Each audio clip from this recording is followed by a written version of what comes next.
In the summer of 2013, it was impossible to ignore.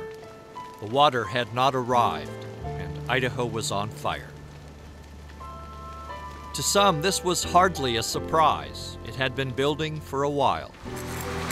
Looking for charcoal in this. Jennifer Pierce studies climate and the history of fire. She gathers evidence at the source of historical fires in Idaho, going back almost 10,000 years. Come back and collect some of this. So I look for evidence of these past fires by digging up small pieces of charcoal buried in sediments, and I date that charcoal, and that gives me a longer history of fire. Pierce says fire was rare from the 1400s up to the 1900s. A big fire happened about every 200 to 400 years. But by the 1980s, something had changed. Massive wildfires like the 1988 Yellowstone fire had become more common. Starting again in about 1985, there was an increase in the size and severity of fires throughout the western U.S. And the cause of those large fires is overwhelmingly climate. When you look at the data, those large fires are burning, again, throughout a range of ecosystems, regardless of prior management.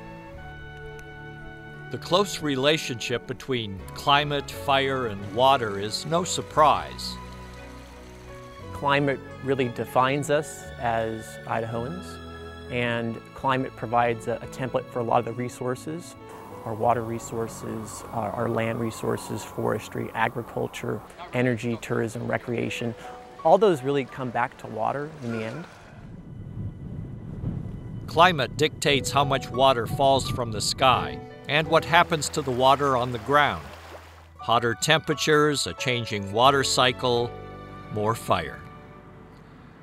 But while climate change is a concern to most scientists, Professor of Forestry Jay O'Loughlin has focused his attention on the things we might do to reduce the impact of more frequent fires.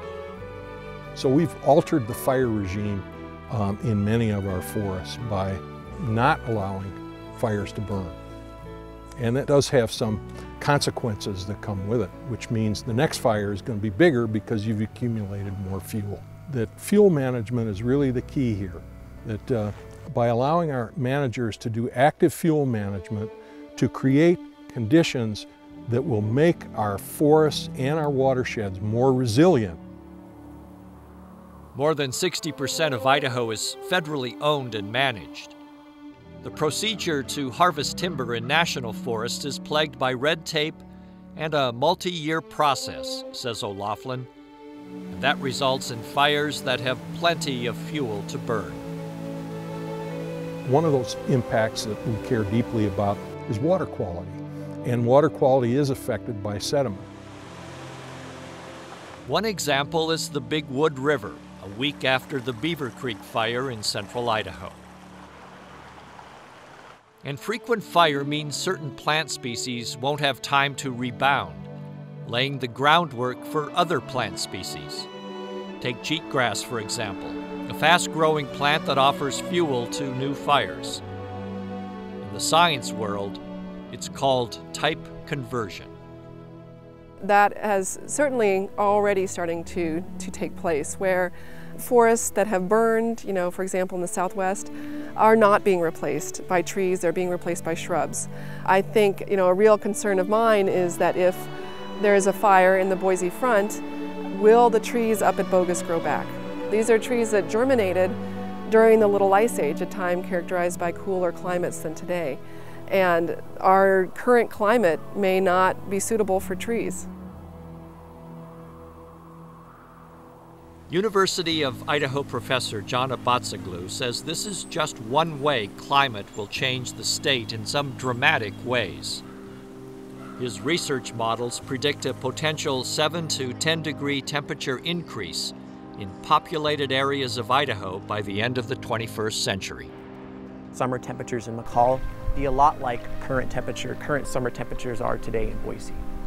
And for Boise, if we consider what summer temperatures might look like in Boise by the end of the 21st century, And we think about where we'd have to go today to find temperatures like that. We would have to go quite some distance, thousands of miles away, outside of the Pacific Northwest. Imagine pushing Idaho down 2,000 feet. Places like Idaho City, Ketchum, and Salmon would all have climates similar to Twin Falls and Boise today. One thing that we do see from these modeled projections are an increase in precipitation during our cooler months and a decrease during our warmer months. So that's basically like the rich getting richer and the poor getting poorer in terms of amplifying the seasonality of precipitation.